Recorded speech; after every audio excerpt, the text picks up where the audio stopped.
Hi there, LinkedIn, and if you're watching on our YouTube channel, a big welcome to our next episode of The Biz Live. My name is Jamie Breeze, this is part of Evo Networking, and welcome to the show.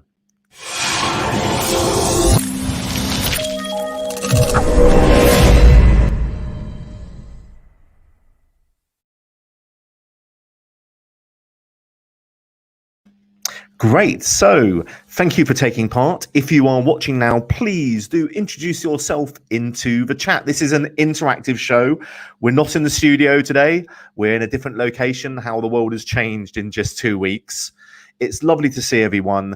And please do introduce yourself in the chat. This is an interactive show. We are sponsored, of course, by our friends at UMO Finance. They are sponsoring all of season 2, and a big shout out to Mark Watts and the team for making this show possible. We've got a great show lined up for you today. Our guest remotely, of course, is an amazing business leadership expert. I've known her for a number of years. I've had the enormous privilege of interviewing her on the main stage at the second business exhibition, which I organised back in 2015, and that was an 1,850 seat arena. Today it's a little bit more intimate. She's joining us from Somerset, North Somerset, and before we jump into the show, I'd like to give a big shout out to my friend Sarah Brooks, who is going to be coming onto the show in a little bit and introducing both the talking point and also a few more comments and feed live chats straight into the conversation. So right from the very beginning, if you have got a question for our speaker, her name is Judith Levy. As I said, she's a business leadership expert, and she has enjoyed many amazing roles from many decades in what we call the rag trade. She was the CEO of High and Mighty and so much more, but we're going to be discovering about that. I don't want to sort of put too much pressure on her because I know she's in the green room listening now. But for me, the most fulfilling and rewarding fireside chat or conversation I've had with any type of business expert or business leader was with Judith there 5 years ago. So hopefully we'll be recreating a little bit of magic. So just before we begin, I'm going to bring in our co-producer, Sarah Brooks, who is from Evo, of course, and is the co-producer of the show and also co-hosting with me. So a big hello to Sarah. How are you today? Good morning, Jamie. I am good, thank you. How are you? I think this is like an exciting week, don't you think? We've got a new president-elect of the United States, a breakthrough in terms of developing a COVID-19 vaccine, and of course, the Biz Live. I mean, what more could you want in your life? Exactly. So look, we've got a hard end today at 12:15. We've got lots of questions to ask Jude, but of course, if you are tuning in, please let us know. Well, tuning in, I keep saying this, but are you tuning in? It's a live interactive show on the world's biggest website. So if you are interacting with us today, please introduce yourself into the chat. I can see a load of comments coming in already. Please say what you do. It is a networking opportunity as well, and more importantly, please do ask questions. Sarah will tell us a little bit about our theme today. What is our theme today, please, Sarah Brooks? Well, I completely echo what you say about Jude. I mean, she's done so many interesting things, and of course, she was the CEO of the High and Mighty Group. She ran 36 stores around the world and developed the whole idea of e-commerce and the idea of fashion brands like Kayak and Henry Tudor and Brand and the Knightsbridge collection. You know, I like to think that we're on trend, Jamie. What do you think? Do you feel like we're on trend? I think we could fit in the fashion world. I think we're on trend, and I've got my LinkedIn blue on trend on colour shirt just today, just for the show, just for the live broadcast. And diversified. So today's theme. So it's all leading towards this idea of leadership in business. What does it take to be a successful leader? How do you navigate all those inevitable challenges? So that is our theme today. It is business leadership. What's the talking point, please? And we have a really nice meaty talking point for today. What company would you love to run and why? It can be real or invented. Let your imagination run wild. See what you can come up with and pop it in the chat. Excellent. So we have a few people chiming in already. I'd like to say hello there to Ian Porter, who's a businessman of note, former mayor, and has not missed a single episode. And I'm very pleased to say, I'm sure Mark Watts of UMO Finance won't mind me saying, but has organised the sponsorship of our 4th season for January and February time. So he's so ahead of the curve. It's like, I can't keep up with it. It's fantastic. So a big welcome to you there, Ian. We have so many more people here. There's Vicky. There's Jamie Martin. Thank you very much indeed. So we've got some great talking points. We've got a theme today. And you know what? It's a wonderful time to begin to start to see ahead a little bit, I think, with this news that we all started to see yesterday with a potential vaccine. What a wonderful lifting of the clouds, and a great time to come in and do the show. So as I said, we're bang on time. We're going to bring in Judith, but any further thoughts before we say a fond farewell for the next 10 minutes, Sarah? Obviously, there we are. Good stuff. Okay, so please, can we have, if you can see the icons there in your special LinkedIn Live chat, you can see a little hand with a heart coming up with it. You can see some thumbs. This is going to stay on LinkedIn forever, we understand. I've been dealing with the boss of LinkedIn Live in New York. We've been piloting a new feature called Remind Me. We're so lucky to be able to have this accreditation from LinkedIn. So if you are watching LinkedIn now or on playback, or if you're watching on YouTube, I do apologize to keep not talking about LinkedIn, but you can also comment on our YouTube channel. Currently it's repository, but we will be developing that channel as well, and we will ask you to subscribe if you're watching there and you get value from today. So a fond farewell to our Sarah Brooks. For now, it is a chance to say a very, very special welcome to Judith Levy. If you know her, if you don't know her, you're going to meet her now and get an enormous amount of knowledge in the next few minutes. And if you've had the privilege of knowing her as well in the past, maybe done some business or met her at this stage or one of the companies she's run or helped develop, please let us know. You're watching The Biz Live. My name is Jamie Breeze, and welcome to our guest, Judith Levy. Hi.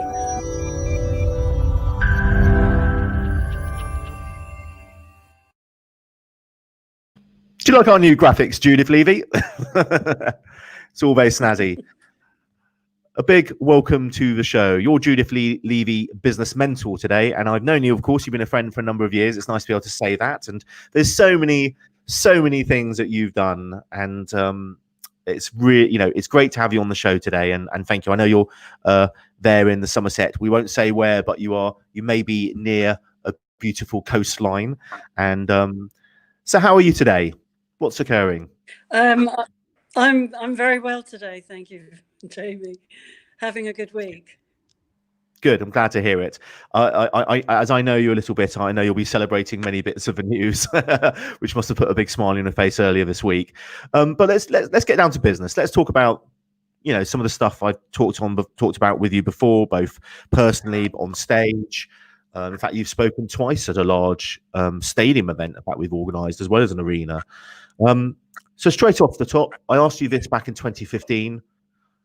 Business leaders, are they born or are they made? Okay, so I can't remember what I said last time, Jamie. It was a while back. But I think, well, there are different types of leaders. Leadership is not one thing. But some leaders are born and some leaders are made. There are leaders like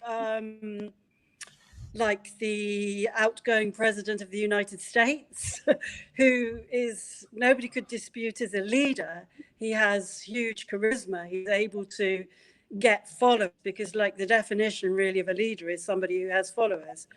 But I would argue that there isn't much content there. It's all about the person. So there is this magnetic type of leadership where people are just attracted to you as a person. And that makes it easier, I suppose, in a way, because if people are already attracted to you, then, it's easier to get your message across if you've got a clear message. But there are other leaders who are not born. They don't have this magnetic aura about them that draws everyone in, but they will be brilliant leaders. And there's all sorts of different styles of leadership. as I said. You can have charismatic leaders, you can have collaborative leaders, you can have leaders who are community leaders who work. I mean, that's more a collaborative style where you're working in tune with everybody else. I would favour that really as leadership, and I think anybody can learn that. I wondered, given the sort of variety of different sort of businesses you've been involved in, let's sort of go back to some of your earliest memories in business. And I know when I started out, I think when I was 11 or 12, washing cars locally when I was a schoolboy on my school holidays. I really enjoyed that, and I felt that kind of a little bit of an entrepreneurial spirit. What was your earliest memory in business? Well, it's funny because I'm not really as entrepreneurial as you, Jamie. I don't think anybody is actually. I didn't grow up sort of wanting to be an entrepreneur. In fact, my sister was the entrepreneurial one. She, at the age of 6 or something, created some little brochures for High and Mighty, as it was then, outside man shops, and she sold them outside the front door. I wasn't that type. I'm not incredibly entrepreneurial. I think I'm more strategic, and I've more learned these skills than actually been born with them. So yeah. So what was my first? I don't know. The question was, what was my first? What was the question? Yeah. What was my first entrepreneur? What was your sort of earliest business experience? How young were you? Well, actually, this is going to sound a bit crap, but I was 33. Because before that, I was working with people. It was all about people. So I was a psychotherapist. I just worked with people. I was a therapist. I was a healer. So it was really when I came back to the UK after living in Spain, age 33, that I got into becoming an entrepreneur. I suppose before that, you could say I did try and sell organic oranges to the Soil Association when I was in my 20s, and nobody wanted it. They said, organic? That's never going to catch on. How wrong they were, eh? So ahead of the curve as usual, knowing you.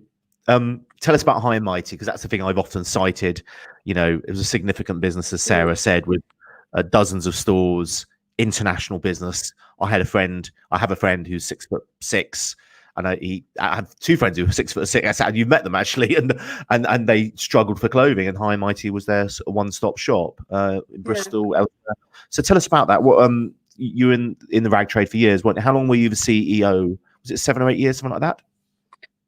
Well, yeah. I mean, I was in the business for over 20 years. It was my family business, so I had a bit of a easy kind of job interview, but I did start at the bottom, and I started as an assistant to the HR executive, and then I sort of went through HR, and then I found my niche more in marketing, and I rose to become marketing director. Then eventually I became retail director, managing director, and CEO, and then finally chairman. So I did just about every job going, really. Yeah, it's a long time ago. I mean, I've been out of High and Mighty since 2009. But I think I had you say the rag trade, I had that in my blood. But my great-grandfathers were tailors, and one had a small department store in Hull. So, so I grew up with it. When I was a little girl, I used to work with my grandmother on a Saturday, and I loved the till. So I might have not been very entrepreneurial, but I always liked money, and I liked playing with the till, had those buttons. So it's kind of a family business you started out, and I know we haven't talked about this, but we talked a lot about your father and his experiences early in his probably late teenage years, if I'd imagine. Am I right in saying, are you happy to go? You know where I'm going here, don't you? Are you happy to discuss a bit about his background and how he got? Because I know he was on the television. It was about a year ago, if I remember. Is that right? Yeah. And how did he? Did he have a? Yeah. So my dad was 18, 19 when he found himself in the British Army in the Liberating Forces Bergen-Belsen. it was a shock. It was surrendered before the war had ended. And at age 19, a guy who'd never really left his home in Hull, severely asthmatic, my dad's was not sort of a big macho guy. He's alive today, fortunately, 94. He, it was quite traumatic for him, but it was also an opportunity for him, I think. And he learnt German. He became a clerk. He was sent to the Lüneburg trials where the Nazi guards from Bergen-Belsen were tried. He was a clerk, so he didn't really know what was going on, but he was party to sort of writing it all up. And he learnt German. And after the war ended, he had different ideas. I think all that generation did. They came back from the war and they had a different attitude to life than we have today. And he just went for it. And he's the true entrepreneur. So he started up an organization. By 1960, he had stores throughout Europe, well, in Holland and Germany. And I just slotted in there. I never really thought it was my thing, but I ended up there because I needed a job, single parent with 2 kids. And, then the rest is history. You're being typically self-effacing, so your dad was a witness to history of, some of the most monumental events of the last, well, depending on a few hundred years, in my opinion. Yeah. And then set up the business in the 60s. And you did lead the group as a CEO, and you very rarely find CEOs sticking around for more than a year or 2 or less, actually, in a role which they're not completely capable and conscientious and well liked. What was your sort of highlight from High and Mighty? Then we're going to move on to a few questions, I think, from the house, away from the house, from the chat, as it were. What was your sort of what was your biggest sort of highlight? It is a significant business, and what was one of the biggest challenges you had? Well, you see, I think what I do have is vision. I think I have vision. And I think you asked about leadership before, and I'm not a magnetic leader. And I was a woman in a menswear business. Most of the team were men at the time. I'm glad to say we brought a lot of women in. So I wasn't a natural leader, but I had a vision, and I'm a people person. So I was able to inspire people, I think, to follow that vision. And so some of the best things I did, for example, I didn't do anything. We did it as a team, but I had the idea. One day I was walking down Knightsbridge and I saw the shop next to our shop in Knightsbridge was empty. And I thought that would be a wonderful opportunity. So we took the shop next door and we turned it into a tall store. So at the time we did big sizes and tall sizes. We created the first store for tall guys in the UK, certainly. And I remember sort of one day actually the opening of that and feeling so proud of my team and everybody that we had seen the vision of it and it became a reality. And as we did the opening, we had a fake Henry VIII come to do the opening. We couldn't afford a celebrity at the time, so we got a lookalike. And the fake Henry VIII turned up in a white Rolls Royce. I'm not sure why. And as he stepped up into the store to cut the ribbon, across the road was Princess Diana, and she was mesmerized looking at this, this spectacle. We were all dressed up, I have to say, in Elizabethan gear. I had a big hoop skirt on, and she was like, "What is going on there?" But that was a very, very proud moment for me. That to see all our team there, a lot of our team there, and to be able to have something that was a vision become a reality and provide a service for tall guys who had nowhere to go, really. Okay, Ju, look, we're coming up to the bit where we have some questions from the house. So just to remind you, you are watching the Biz Live. This is Judith Levy, the guest on our, I think it's now our 6th episode of season 2, sponsored by UMO Finance. Big shout out to Mark Watts. Thank you for making it possible. And you are watching the 6th episode. I'm working from home today. Jude's at home in the home office, and you're watching the Biz Live. Stick around.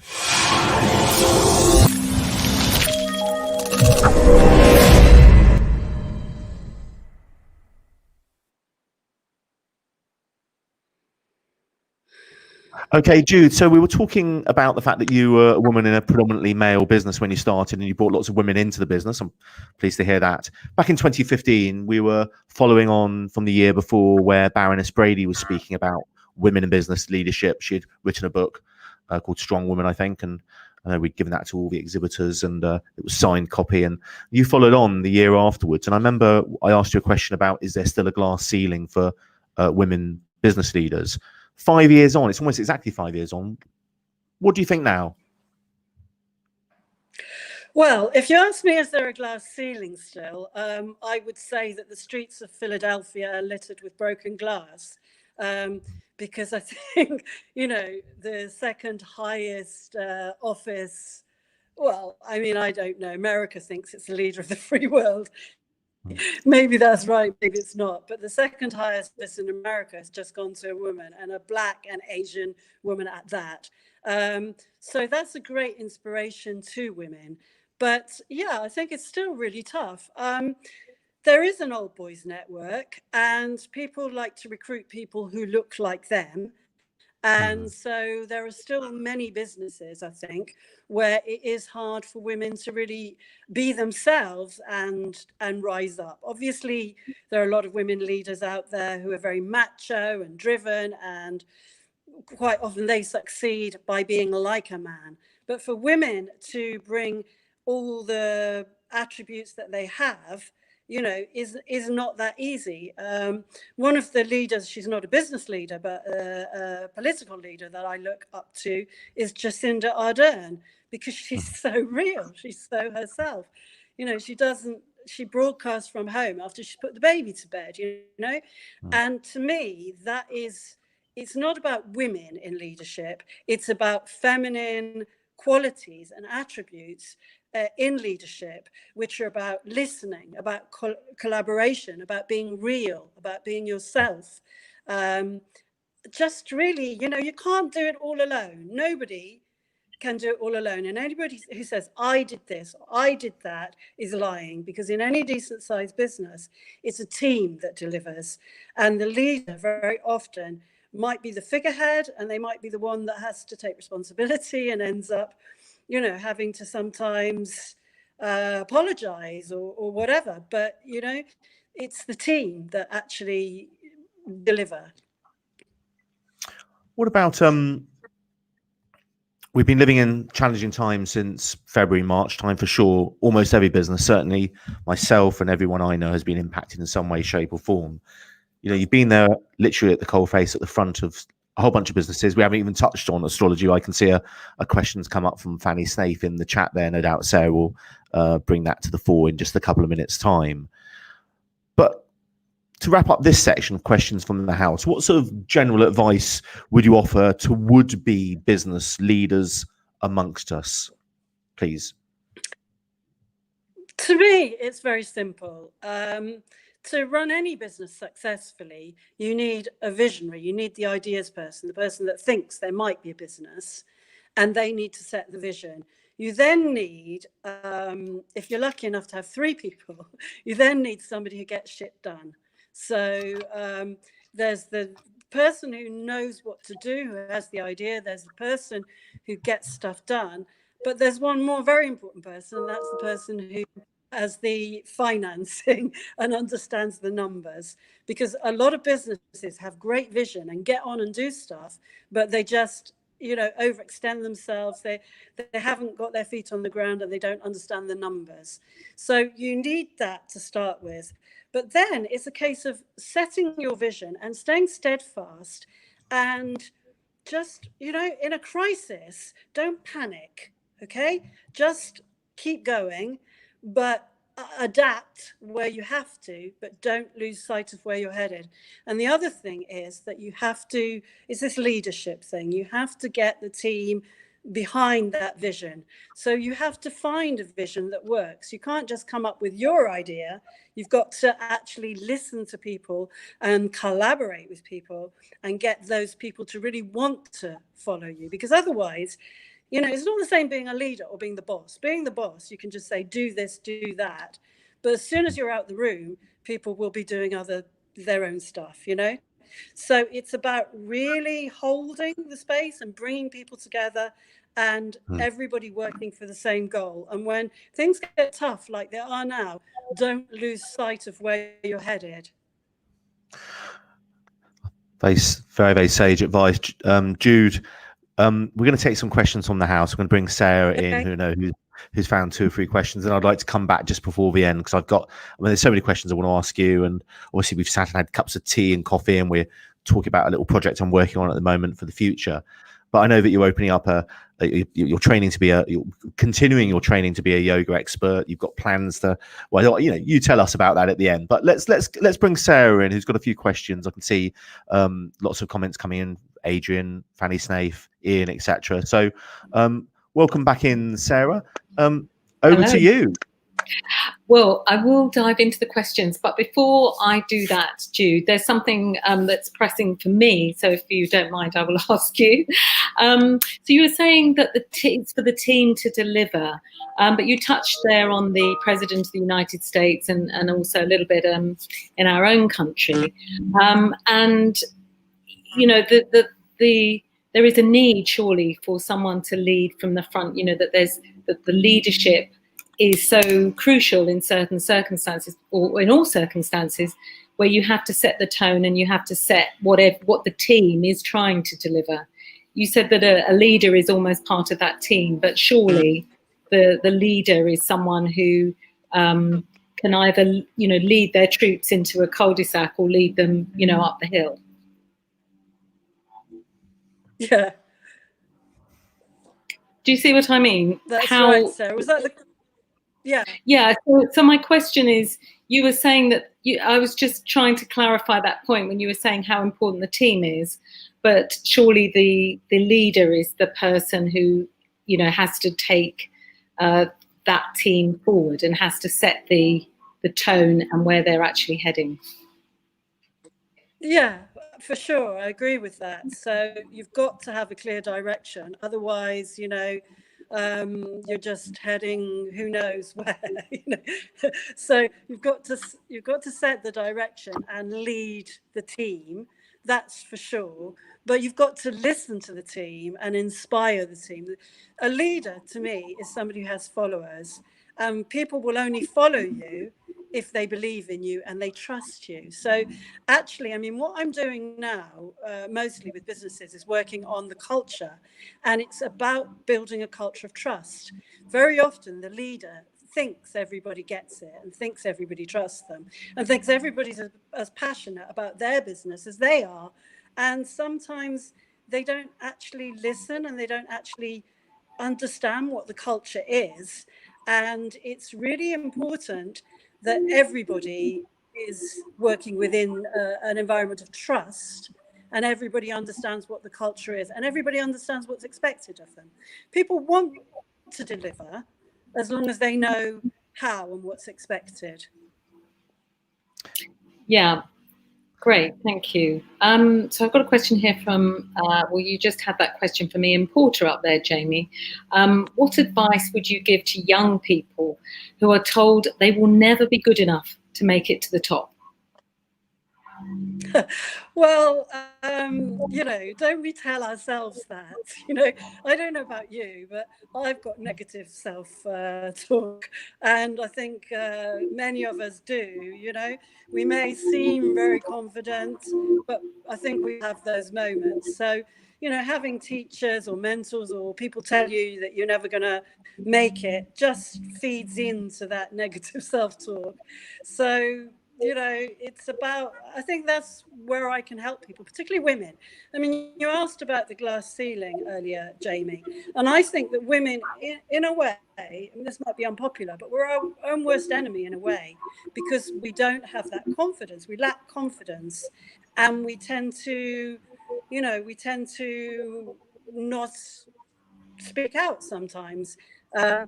And maybe we need to step into our power. Kamala is a great example of a woman who, is tough but fair. Hopefully, I don't know much about her, but she looks to me like a very strong woman, and yet she's all woman, which is great. So Yeah, there are women warriors. I mean, Boudica was was one to start with, you know. So it's about being strong, being clear, and then bringing people along with you, not just imposing things on people. I don't know if that answered your question. It's a great answer. Mm. So you're watching the Yeah, it Biz is a great Live. answer. But the question, I suppose the question was actually more about young people. And so it's important for all of us to counteract that by helping young people. I know Ian particularly is doing a great thing in young people, because actually young people know what's happening in the future. I'm in my 60s and I'm getting perhaps, in danger of getting a bit left behind by the way the world is going and technology. So young people have loads to offer. So let's make them feel good and give them opportunities and counteract those negative voices. So Sarah, we've got a question there from Adrian. Yes. Adrian Edmonds asks, how do leaders need to adapt their behaviours and personalities when dealing with distress and challenge compared to the business as usual? That's a really interesting question. Thank you, Adrian, because I know that you deal with businesses that are in distress, and there are challenges that leaders need to, have courage to face. But I do think it's about adaptability. So on the one hand, I think it's important to set your vision and be very clear where you're headed. But on the other, there are tough times. I mean, God, I went through a lot of tough times at High and Mighty. And I think it's digging deep. I am a trainee yoga teacher. I'm not a yoga expert, Jamie, but I'm a trainee yoga teacher. And for me, my daily practice really helps me, because I meet every day. If I do my yoga practice, I meet every day, on a level playing field, because we're subject to so much pressure from the outside world. I mean, now with COVID or with the political situation or with Brexit or whatever it is, there are things we cannot control. So we have to be able to find that strength in ourselves and then know what we can control and adapt where we can't control it. Right. Thank you. And we've got time for another couple of questions. Then we're going to wrap up with a question I got for you, Judith. So please keep posting your questions in the chat. There's good attendance there. And don't forget, this stays on LinkedIn. And it stays on there, as far as we know, forever, and certainly stays on YouTube. So there's lots of times to share it as well. So if you are watching on YouTube and you're getting value from today, as you know, as they say, please like, comment, and also subscribe and switch on that notifications tab. We're just starting to use the YouTube channel. But with LinkedIn Live, I'm pleased to say that the pilot episode, we've had over 3,300 views so far, which is amazing. So please, if you're getting value from today and you're watching on LinkedIn, please comment, please like, please give us a little hand with a little heart coming up for Judith Levy. And also feel free to share it as well. It gets reposted to LinkedIn straight away. So we've got time for a couple more questions there. I can see there's a question from Fanny. So over to you, Sarah. So a couple of things just before we get to the questions. Mark Malloy says on that issue of young people, he was told for 15 years that he wouldn't be able to make a business out of helping young people. And now, all these years later, he's actually a lecturer at the College of Entrepreneurship, and I gather he's in France, so we're not quite sure where that is. Perhaps you could tell us, Mark, but that's rather nice. You just had Fanny up there as well, Jamie, and her question for you, Jude, is how important is astrology when deciding who you work with?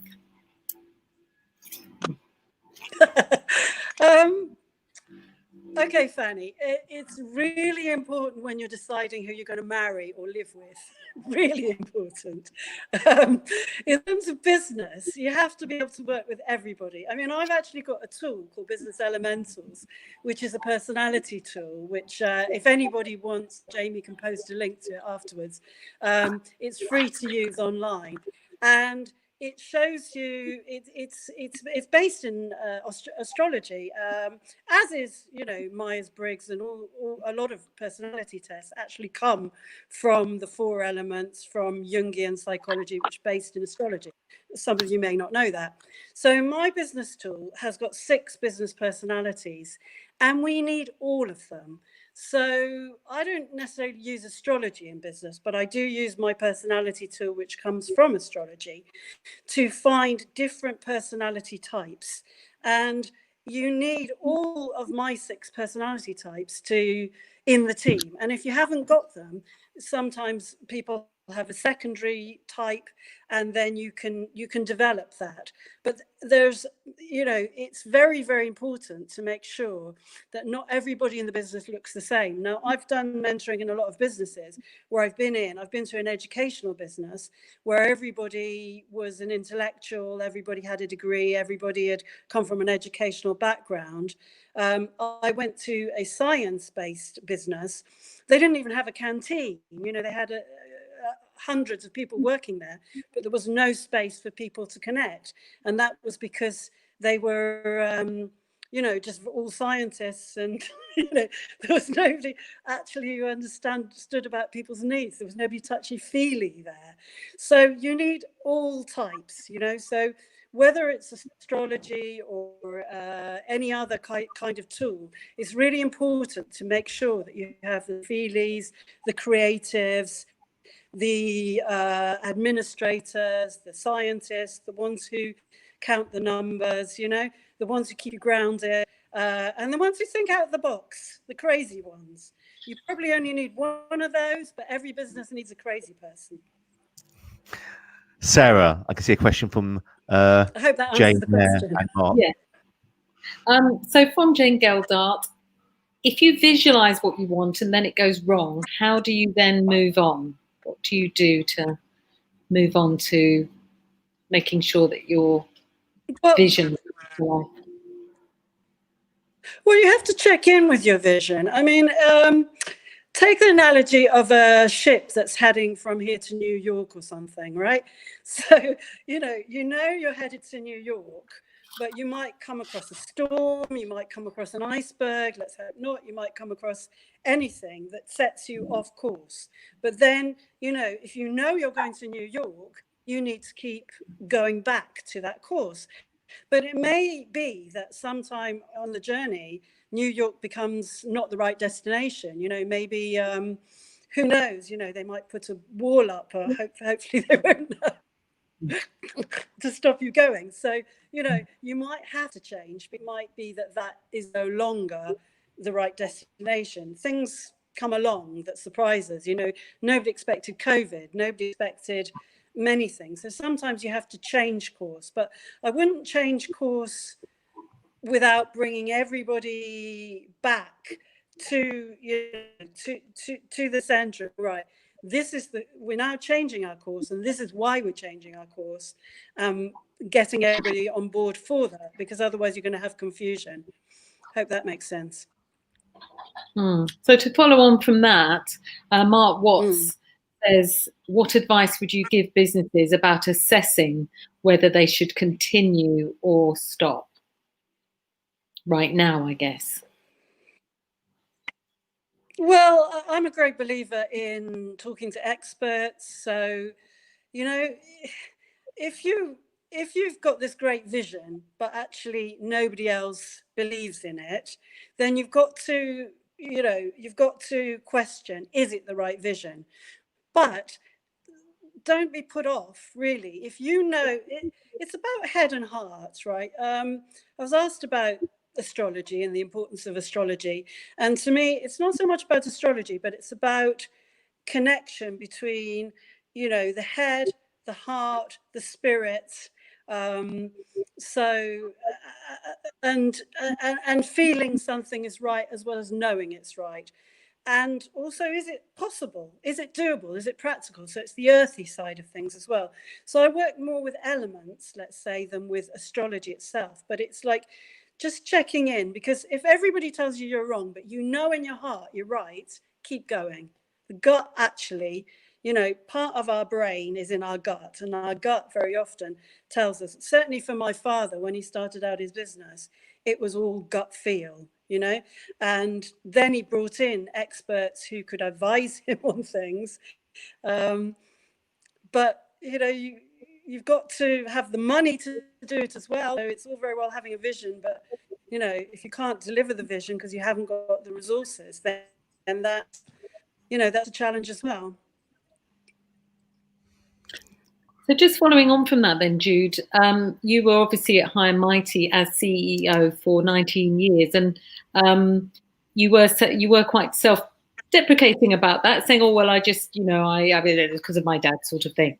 But what kept you there for 19? I mean, we know that's not the case, but what kept you there for 19 years when you perhaps were thinking about other things? What actually kept you in that position? Well, first of all, I had 2 kids to bring up, so I wasn't in a position to give up a well-paid job. But really, the honest answer is that it was passion. I loved it. I loved the people. I loved working with the people. And there's still people out there today who, you know, who are passionate about High and Mighty all those years ago. It was like a community, it was a family, and we really cared about what we did, and we cared about our customers as well. You know, our customers, some of them had real issues. You know, some of them were seriously overweight, some of them were very tall. Well, they were either very tall or they were very overweight, and they found it hard to get decent clothes, you know.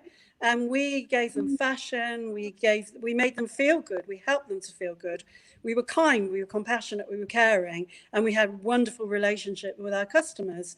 I don't know if there's any of them out there today who can back this up, but that was what kept me in it. It was for the people, but also because I had to feed my 2 kids and I didn't have any support from my ex or anyone else. It sounds to me like you were very, as you say, passion there. You really got into it, Jude. And it obviously... Yeah, I loved it. I really miss it. I miss it still today. As Maria Allen says, Judith, you seem very intuitive. And she says, do you apply this into your business decisions? I think we know the answer to that. I think clearly everything Well, I do, but I'm also a head person. You know, I also think things out. I read, I study. I mean, I went to do an MBA when I found myself at the helm of High and Mighty. Well, before I was at the helm of High and Mighty, because I knew I didn't know enough. So, you know, there's this combination of knowledge and gut. And I think women are very well placed to bring that together. Men are too, but sometimes men are taught to ignore their guts. And I think this is something, you know, where women can take leadership and help men to trust their gut a little more. I have a question, if I may, and it relates to this whole sort of situation we've all found ourselves in the pandemic. It's a bit of a curveball, Jude, but if you were to offer some advice, some tips, some insights, let's say you're coaching some business leaders or would-be business leaders or people who are just working in a company trying to keep things together, even though we've had some good news this week, it's still a journey ahead for us all. What sort of advice would you offer us, both with your astrologer and spiritual and healing mind, and also that sort of corporate background, the CEO, the person who works with leaders? You know, you ran Vistage for business leaders in the Southwest. You were the chair for that. There's so many more things which we haven't even touched on here. What would be the sort of advice to wrap things up? We've got a couple of minutes left. Okay, so I'm a mentor. I don't necessarily give advice because nobody takes advice, but I help people to find their own way. But the main thing I think that's important is to really be able to go with the flow. So to see where the energy is going and to go with the flow. It's like being a hunter, being out there and seeing the energy, seeing, you know, following the track.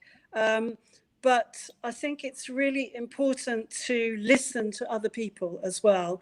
And I think being kind and compassionate and sensitive. But the main thing I would say to people in this time is look to the future. And where, you know, this is the thing I mean about being a hunter. Where is the energy going? What's going to have to change?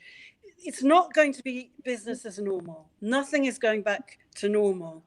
Personally, I've been investing in green energy and green, you know, the green companies for a long time.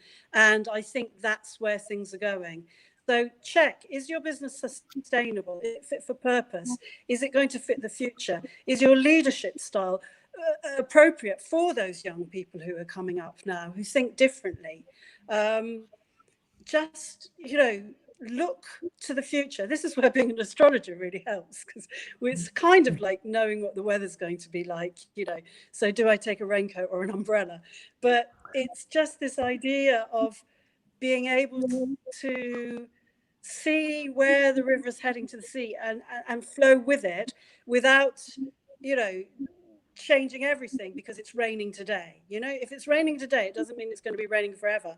I mean, maybe this vaccine is the answer. I don't know.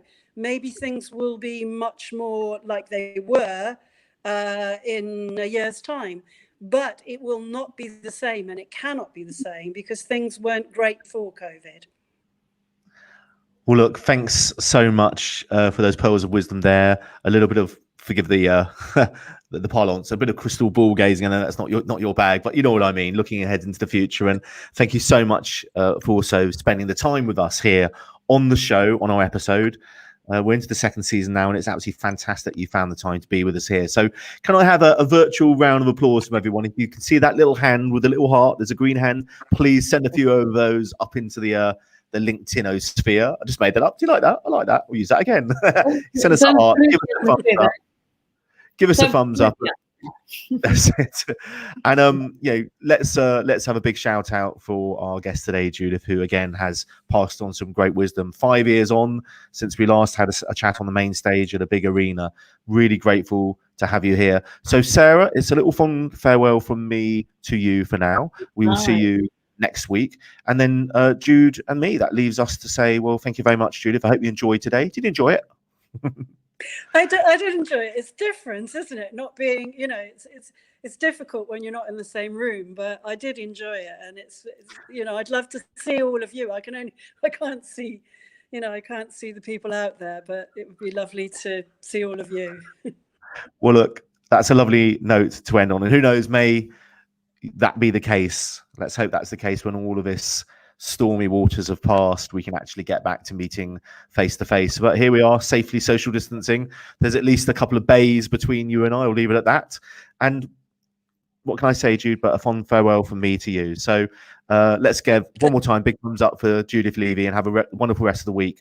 Thank you so much for your time, Jude. Cheers now. Okay, so that leaves our 6th episode. We're going to have our 7th one next Tuesday. Our special guest in the studio, the virtual studio, will be announced. Please look out for that. Also, we are effectively trialing a new bit of technology for LinkedIn in New York. It's a remind me button. So if you see that pop up on my LinkedIn feed, please add me, and then no doubt you'll see it. Click on that and it will just tell you when the next episode is live. So once again, big shout out to our sponsor, Umo Finance. Thank you so much indeed for sponsoring season 2. We couldn't do it without you, and you know that. Investing in technology, running all subscriptions, booking studios, buying equipment, it's all courtesy of, ironically, a finance company. How very fitting. So thank you so much indeed, Mark and the team there. Thank you very much indeed to our guest, Judith Levy. And last, but by no means least, a very big and special thank you to you. We will see you next week. Have a great week. I hope the good news continues. Let's hope for the health of the world and happiness and prosperity in your business. We'll see you next Tuesday. And then who knows, maybe you're coming to the launch of Evo Proteus tomorrow. Maybe we'll see you there. Have a great rest of the week. This is Jamie Breeze on the Biz Live. Me, Sarah and Judith, checking out. See you soon. Bye-bye.